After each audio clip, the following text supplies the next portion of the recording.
सातवां सवाल, एक संदूक में 2 सोने के व 4 चांदी के सिक्के हैं, जब दूसरी संदूक में 3 सोने के व 5 चांदी के सिक्के हैं। प्रत्येक संदूक में से यादृच्छिक रूप से एक एक सिक्का चुना जाता है, यानी एक एक सिक्का दोनों संदूक में से निकालने हैं। चुने गए 2 सिक्कों में से एक सिक्का सोने का व एक सिक्का चांदी का हो तो उस घटना की संभावना ज्ञात करना है।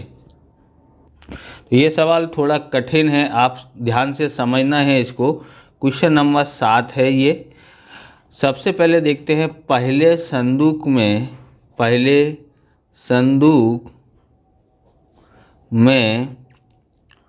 कुल सिक्के कितने हैं पहले संदूक में?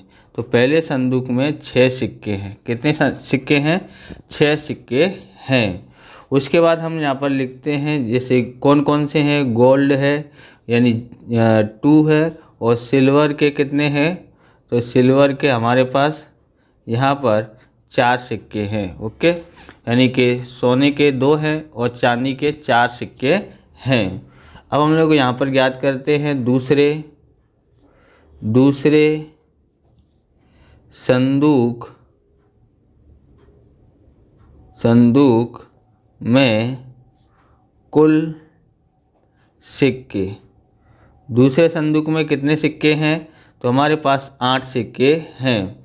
गोल्ड के कितने हैं? तो गोल्ड के 3 हैं, सोने के 3 हैं, और सिल्वर के हमारे पास यहाँ पर 5 हैं। 5 और 3 8 हुए।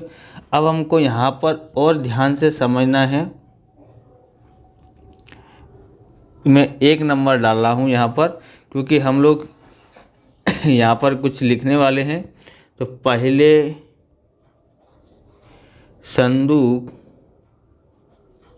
में पहला सिक्का सोने का हो, उसे हम G1 से दर्शाएंगे। और S1 और G1 के लिए हमने ये पहली शर्त रखी है, बराबर।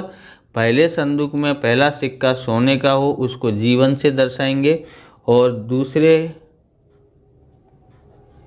संदूक में पहला सिक्का चांदी का हो, उसे हम किसे दर्शाएंगे? S1 से दर्शाएंगे।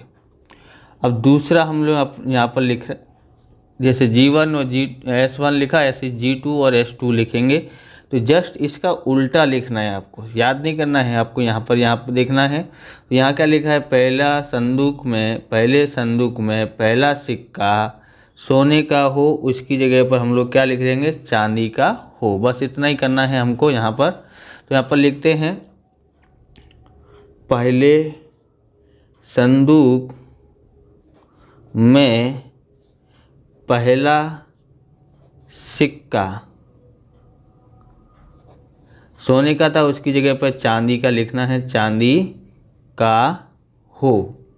तो उसको हम किससे दर्शाएंगे? S2 से दर्शाएंगे। किससे दर्शाएंगे? चांदी को हम सिल्वर लिखा है इसलिए S2 लिखेंगे। अब हम आगे देखते हैं दूसरे संदूक में पहला सिक्का चांदी लिखा है, उसकी जगह पर क्या लिखेंगे? सोने का हो। उसको किससे दर्शाएंगे हम लोग यहाँ पर? तो उसको हम दर्शाएंगे G2 से दर्शाएंगे।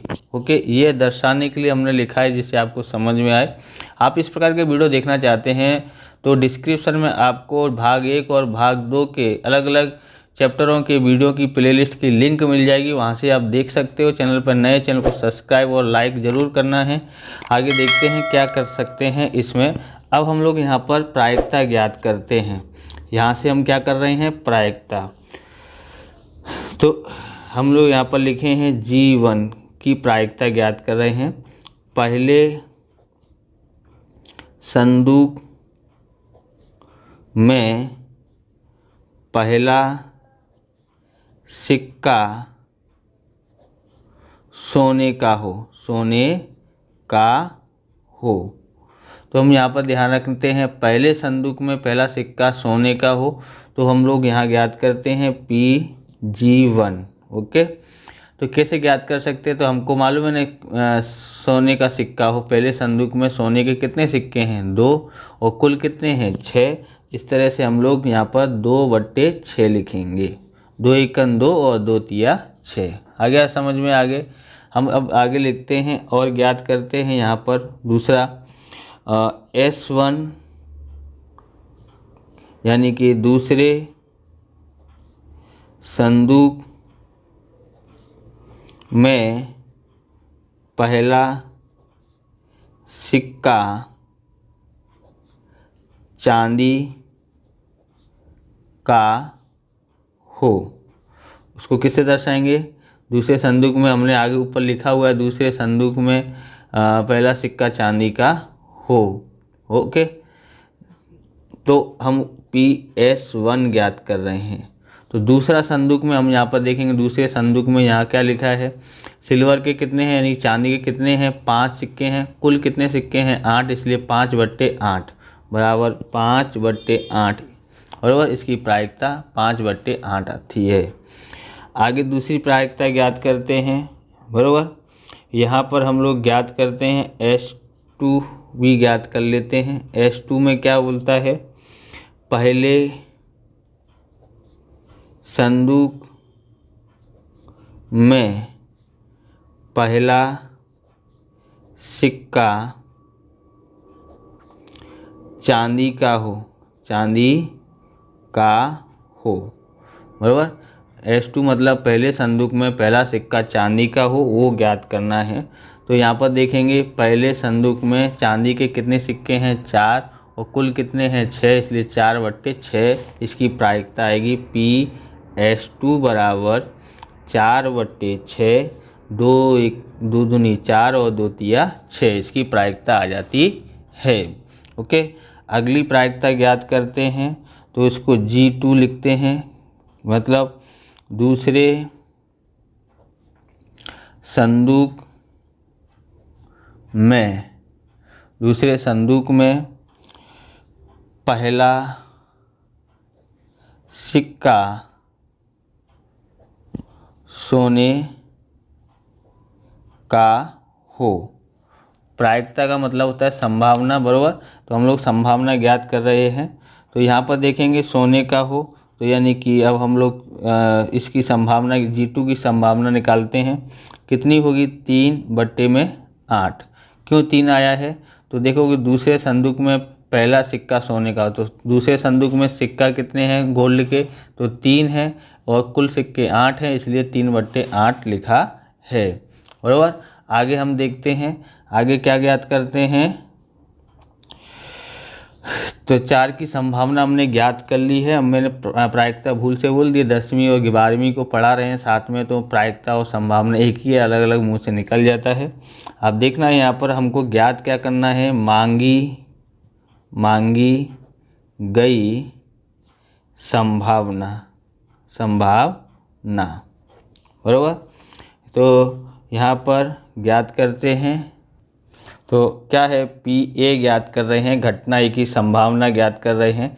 तो कैसे ज्ञात कर सकते हैं? Pg1 प्रतिच्छेद S1 और Pg2 प्रतिच्छेद S2 बराबर। ये 7वां और 8वां अलग तरह के सवाल हैं, इसको ध्यान से समझना है। अब इसका मतलब क्या होता है कि Pg1 गुणा PS1 इनका गुणा करेंगे तो हम लोग ज्ञात कर सकते हैं। और यहाँ U का निशान है, उसका मतलब है संग का मतलब होता है योग बराबर। योग करना यानी जोड़ना है। Pg2 मल्टीप्लाई PS2 बराबर। इस तरह से हमको करना है। तो इसका आया था हमारे पास 1/3 आया है, ऊपर आपने देखा ही होगा। इसका आया है 5/8। कितना आया है? 5/8, और प्लस इसका आया है 2/3 गुणा 3/8। ओके, गुणा कर देते हैं। 8 तिया 24, तो यहाँ 24 आता है, 5 एकन 5 प्लस 8 तिया 24 और 3 दूनी 6। हम यहाँ पर हर समान है इसलिए 5 प्लस 6 बट्टे में 24 और 11 बट्टे 24 इसका आंसर आता है। इस प्रकार से ये वीडियो पूरा होता है। अगर आपको हमारा वीडियो अच्छा लगे तो लाइक शेयर कमेंट करें, चैनल पर नए हैं चैनल को सब्सक्राइब करें। मिलते हैं नेक्स्ट वीडियो में। जय हिंद, जय भारत, वंदे मातरम।